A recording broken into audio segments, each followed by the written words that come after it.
Today, as part of our Halloween episode, we're going to kick off the start of a new series. I know it's October 30th and tomorrow's Halloween, but whatever, it's a Halloween episode. I want to start this new series that goes over the alleged workouts of celebrities. Now, I say alleged because I know what they're doing with their trainer in the privacy of their workout facility is different from what they're publishing, they claim. Either way, I'm going to look at what is published, and then I'm going to try to find footage of their real workouts so I can explain the difference so you can understand that. I also want to explain what is needed to recover from training like they go through. And then I also want to make sure that you understand if this workout is safe for a beginner or if this workout is more geared to an intermediate or advanced level training person. I want you to know when it doesn't make sense for you to try it on your own and do it at home. That way you can avoid doing something before you're ready to do it. In the long term, this could help prevent you from getting injured. And if you watch my channel regularly, then you know it's not just about the science of recovery here, but I'm also going to guide you on how to reduce your chances of getting injured. So make sure that you're subscribed and make sure that you hit the bell icon and set it to all so you don't miss another video when these new videos come out so you can learn what you need to learn. As I work on more videos in this series, I'm going to do my best to pick out relevant actors, but I'm always open to taking your requests for those celebrity workout critiques down the road in 2021 or 2022. I already have the first 5 in mind, including this one, but I'm always willing to take requests, so let me know which celebrity you want me to review. Anyway, let's do my special Halloween intro, which is a nerdy tribute to one of my current favorite shows that I've been watching that is based off of a comic book, but I mean, it doesn't matter if it's based off a comic book, it's one of my favorite shows. My name is Adam Cardona, and for 10 years I was stranded in a hellish Hunger Games-style gym. My time there turned me into a disciplined athlete, trainer, and healer, which I used to honor a promise made to my father to entertain and to educate. Now that I've started my practice, I work with only one goal: to heal and save my people through action, education, and entertainment. But to heal and save my people, I can't be the personal trainer or massage therapist I once was. In order to heal the people and honor my father and his memory, I must become someone else. I must become something else. I am now the elite healer. If you couldn't tell by the intro that I gave you, then let me tell you.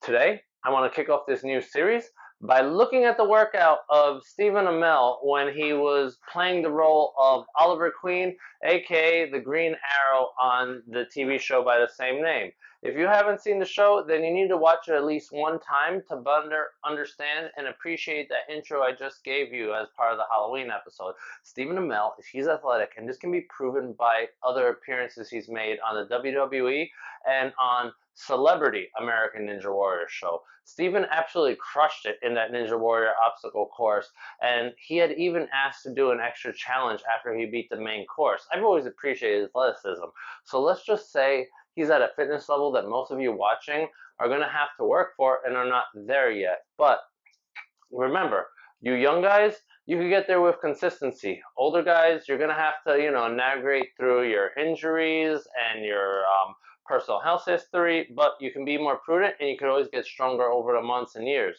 All you got to do is just make sure that you're taking recovery as seriously as the effort that you're taking to meet those goals. First, I want to start by looking at a published workout, that was brought to my attention. And then I want to post my favorite online workout that I started looking for after I was introduced to that workout. This video that I'm going to show you is going to cover 45 minutes and a span of a few workouts. I could tell by the way it was recorded and looking at other recordings from the past. This seems to be recorded by his personal trainer. I'll even link you to his personal trainer. And it was a great video to watch because from a personal trainer's perspective, I really appreciate it. I'll break it down and make it fun for you to understand too, and probably get you to appreciate it a little bit more. Before I start getting into workout details, if you're excited for this new series and me reviewing celebrities' workouts, what I want you to do is just firmly press down on that like button and make sure you give me a like for this video. Now, let's start this fun little dialogue featuring the workout that was sent to me that honestly gave me this whole idea to start this new celebrity workout review series. This workout was a marketing teaser that was sent to me, and as a fitness trainer, I looked it over and I had some laughs of how basic this was and how it was flawed. It didn't seem like it was written by a trainer or a fitness expert. Right off the bat, I noticed one thing that was extremely wrong, and I would even bet that Stephen Amell doesn't do, is that this workout was geared for people to work out 7 days a week. By watching the videos that covered Stephen Amell's workouts, I see that this template must have been written by someone who was not Stephen or his trainer, maybe a ghostwriter. The program given to me looks a little amateurish to be actually written by a trainer, and I'll perfectly explain why. First off, one of the reasons is that the body needs at least 1 day off, a day of rest, that rest day for the high performance athlete. You can't find that rest muscle, it's because you have to rest. With the average person getting back into the athletic routine, then you're really going to need 2 to 3 days of rest, not just 1 day. I would almost certainly bet that Steven was probably training about 4 to 5 times a week really hard, and I bet the reason that it's lower than like 6 days a week even is that he would have actually had some days off for recording, and those days might have been a little bit long, which would have cut down on the time that he has to train. Most trainers are into working out as efficiently as possible when they have someone with a demanding schedule like these Arrowverse stars have. I'll even at some point do a 300 workout because that's really interesting about efficient workouts. The recovery is just as important as the quality of training, and you'll hear me say this over and over again on this channel because I want you to get it. Because even someone like Stephen Amell gets days off, and as an athlete, you should also make sure you get days off. Now, the training schedule on what the marketing that had sent me is divided into what I call a modified training routine, with a bodybuilder routine mixed in with claims of an endurance training routine in the overview. But when you look at the day-by-day workout routine, it loses the entire concept of endurance training, and it accidentally replaces it with an ab training day on 1 of the 2 days you should be doing endurance training. This is a rookie mistake, and this makes me believe that it wasn't written by a trainer, much less Stephen Amell's trainer, because that guy is good. Go look at his website. It also features work, and it doesn't tell you how to progress that work over time. Progressions, they're the key to making fitness gains. And you make gains not just by increasing weight, but you also make gains by doing other things to adapt, like decreasing rest time, increasing the complexity of movement, or making small changes like changing a grip. But no matter how you train, you need progressions and you need rest days. Now let's separate the two workouts I see and make them individual. You have the bodybuilder routine that every major muscle should be hit at least twice a week. This one only focuses on back, legs, and chest 1 day a week, while doing arm workouts twice a week. Arms are fine to do 1 day a week when you have the extra workout day, but when you work your upper body muscles, then you're going to get an arm workout as a side effect as part of those workouts. Doesn't matter if it's back, doesn't matter if it's chest, doesn't matter if it's shoulders. Besides, you should do arm workout after you have worked the larger muscles to get maximum results on your arms. Besides, it's really efficient to tire out the larger muscles first, and then you'll fully exhaust the smaller muscles. Once you're done with that, you can rest, you can stretch, you can get a massage, and you can eat the proper nutrients to recover and get ready to see results from that workout. I'd review the endurance workout component, but once you break it down, it's not really there. It's just 1 day of running that doesn't even get really specific on how to progress. And again, this is a disappointment. Now, let's talk about the Stephen Amell workout that was posted by the YouTuber Fighting for Life. This video really gave me an idea about how Stephen actually works out with his trainer, and it was so much better than anything that was marketed to me. I saw a few minutes of Stephen working out with the actor Rick Gonzalez right at the beginning, who plays Wild Dog in the Arrow show, and when Stephen works out with Rick, it looks a little bit different than what he normally does on his own. It looked like it was more of a cardiovascular challenge, but sometimes you modify workouts when you train with your friends. I'm sure David Ramsey dials it down when he trains Stephen Amell. He looks like the most in shape guy in the show. These shots that I'll link you to, it looks like it was shot on an early generation iPhone or Android because they're really rough, but it really gives you a realistic look at Steven's workouts. His workouts, they honestly seem like a mix of strength training, agility training, but he's more into bodyweight exercises, and it seems like he's trying to be more of a parkour expert or a ninja warrior, so have you. Mr. Amell puts in the work that you could tell he's been working out for a number of years, and he's built up his strength. He's built up his endurance, agility, and durability. It's increased over time with fighting training, strength training, and everything he does. His solo workout style speaks a lot about how he trains overall. Speaking as a personal trainer, it's really fun to get a client who needs to train at his level, since you don't get too many people at his level. I believe that Stephen is really in the top 5th percentile of athletic men, though I don't have a formal study to prove it. So to train like him, it's rare when you work as a trainer in a commercial gym like I used to. If you're working on that level, you're probably training other trainers. The video I'm reviewing is published in 2017, which meant that this video would have come out around the time that we're filming season 5 and season 6 of this show, so that means Stephen was probably at the peak of his training for the show because he's already 5 seasons deep. So right off the bat, that means most of what you're going to see in this video is really too hard for the person new to training. It doesn't matter if you're 15, 25, or 51, or any other age. Just know that the majority of these videos were made when Stephen was between the ages of 34 to 36 years old, and it really seems that he had a firm foundation of fitness, like he's been training in his teenage years. So he would have been close to his physical peak, just right around before or after this point in his life. So don't beat yourself up if you can't keep up with him.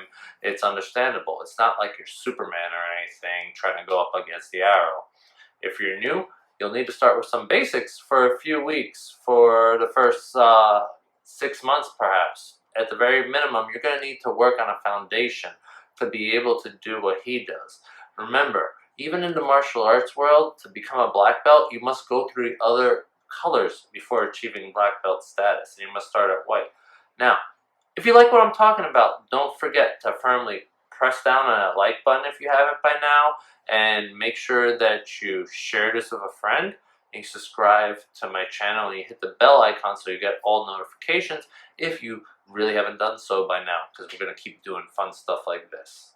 Stephen starts the video with an exercise complex that looks more like circuit training to me, rather than just one exercise. I would describe this move starting as a rollout, going into a push-up on a barbell, then jumping like a burpee into the starting stance of a squat, followed by a front squat, and then finishing with an overhead press before restarting in the original position, bringing that bar back down to that original position.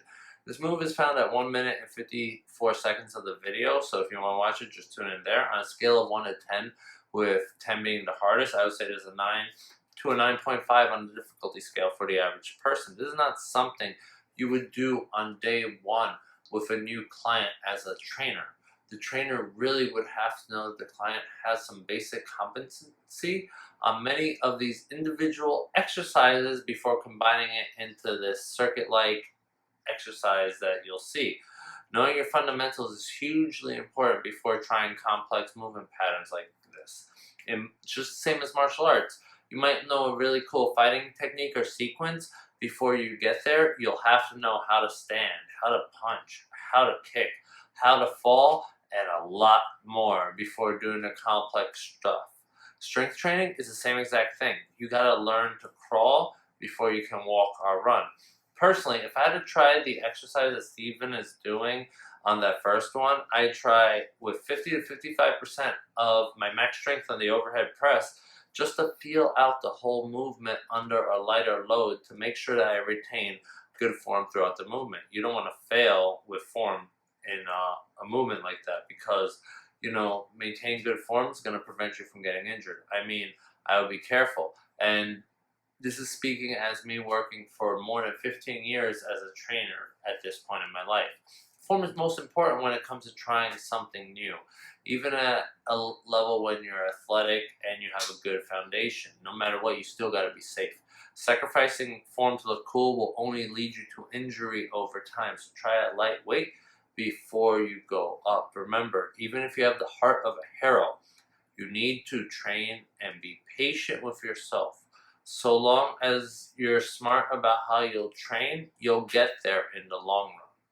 One thing about this video is that it covers the span of many different workouts. It's easy to tell this. And one thing I noticed about Stephen Amell's training is that he would use the muscle up exercise as a way to measure his base level of fitness. While this might not be an ideal test to measure everyone's base level of fitness, it's important to understand that you should really have 1 to 2 exercises that you do to measure your base level of strength and or endurance.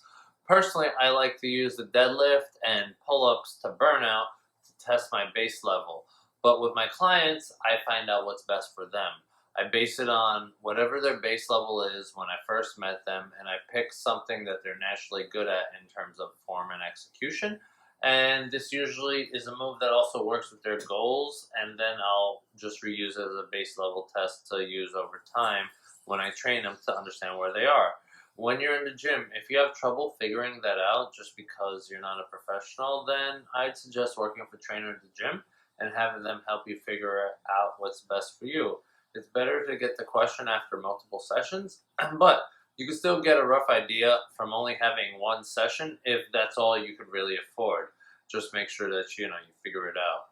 I believe that if you plan to work out for a long time, then there's value in understanding those exercises that you're going to use as a reference point to understand where you are in your fitness journey.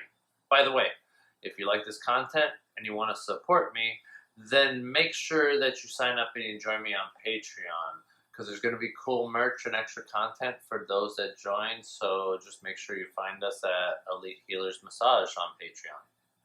So if any one of you viewers knows Stephen Amell, make sure that he sees this video and have him contact me. I like to ask him a few questions about his workout and, just talk to him. Now, the coolest move that he has in terms of challenging advanced exercises that he coins and he and his trainer made up is what's called double nickel. Double nickel is 5 muscle ups, and when you get to the top of each muscle up, you do 5 tricep dips while the top of that muscle up before dropping down to repeat the next muscle up. That sounds like it's going to smoke your upper body, to be honest. Some of the tools that are common in Steven's workouts that are consistent seem to be TRX, kettlebells, battle ropes, and pull-up bars of all shapes and sizes. It's like he has monkey bars. It seems that he also trains in a parkour training facility. In the last 4 minutes of the video, you're really going to get to see him work out in that area. Honestly, I would love to try that place out sometime. It looks so fun and challenging, like you don't even know. In the video, Stephen mentions that after he finishes one of his workouts, he has to go right into fight training to get him ready for a fight that happens in season 5. Now, to do this level of training where you do a long workout combined with fighting training means that it's your career, you're an actor or something, or you're otherwise unemployed or in prison and you just have that much time in your day to work out like that. Now, I'm pretty sure his trainer is doing a cool down routine that also involves a lot of stretching right at the end while the muscles are still pliable and could get that elasticity response. I mean, it's the only way to really end the session with a high performance individual.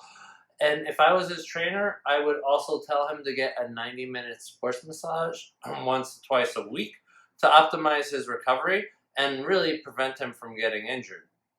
This would also help him feel like he wants to move around his day off. And for a family man like him, because I'm a nerd and I've read up on his life, I know he'd want to move well on his days off. Now, if you train like this or even half as tough as Steven are in the New York area and need a sports massage, deep tissue massage, or any type of other massage, then make sure you book with me or the team at www.elitehealersmassagetherapy.com and get the recovery care for your athletic body that you need to live a better life. A link is in the description to make it easier for you to schedule with me or any one of the teammates. We now got to talk about the recovery aspect of his workouts, because if you watch the 45-minute video all the way through, you're going to notice points where Stephen talks about how he's sore and his body's hurting. And I know this is true because I've trained at his level. And when you train at a high level intensity like that, you're sore between 4 to 7 days a week. You honestly get used to a certain amount of soreness. But when you do the right cool down work and you match it up with stretching and massage therapy in your free time, then you're really going to minimize your soreness and you're going to get ready to get back in the game. And ideally, that's what any athlete really wants, is a minimum amount of recovery time because you recovered smart as possible. To learn more about how to use massage to recover for athletic performance, then I want you to watch my video called What is Sports Massage? I'll link it in the description box and I'll put it at the end of this video so you can watch it as soon as we're done with this video, unless you want to click up there, and then you can click up there right now. During the periods of his career where it's more of an in-season time for his training, when he has to look really sharp for the show, that's when I have him getting massaged twice a week and stretching around 5 to 6 times a week so he can perform while looking good.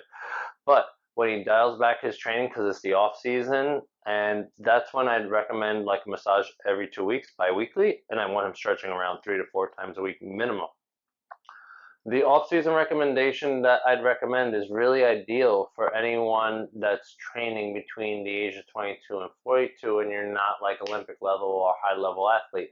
If you're older than that, then I'd recommend higher frequency of recovery activity to keep you healthy as you train through your later years, since you're working through things like age, so things just don't function as well, and also injuries, because even when you recover from injury, there's still going to be that shadow of the injury that if you don't take care of your body, it's going to still come back to haunt you.